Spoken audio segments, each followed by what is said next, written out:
حضور ہاں جی. میرا سوال یہ ہے کہ پچھلے خطبہ جمعہ میں آپ نے جو تعاون البر والتقوی والا مضمون بیان فرمایا، اس ضمن میں سوال یہ ہے کہ جو سربراہ ہوتے ہیں، مثلا مسلمانوں کے جو سربراہ ہیں، وہ نیکی کے نام پر لوگوں کو بلاتے ہیں، حالانکہ اصل میں وہ فساد ہوتا ہے.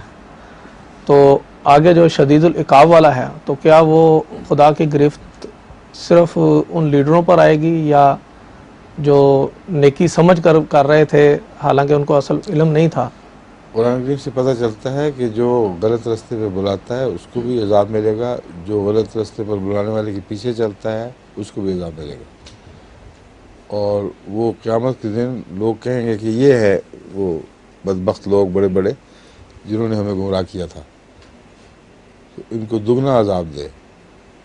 اللہ تعالیٰ فرمائے گا ہر ایک کو دگنا ہی محسوس ہوگا.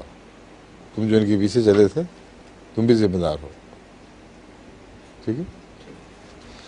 اگر یہ ان کو دست و بازو عوام الناس میں جاہل ایسے نہ ملیں جو ظلم پر آمادہ ہوتے ہیں نیکی کے نام پر، تو کیسے ان کے کاروبار چل سکتے ہیں؟ ان کا فساد پھیل ہی نہیں سکتا.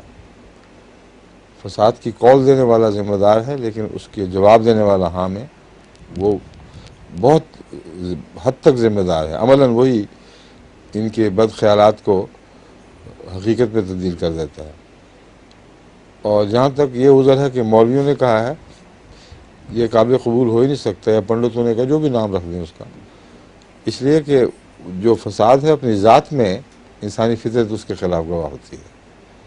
ان کو پتہ ہے کہ ظلم ہے، بس اس لیے وہ ضرور پکڑے جائیں گے. ان کا یہ عذر کہ ہمیں ہمارے مذہبی رہنماؤں نے گمراہ کر دیا قابل قبول نہیں ہے.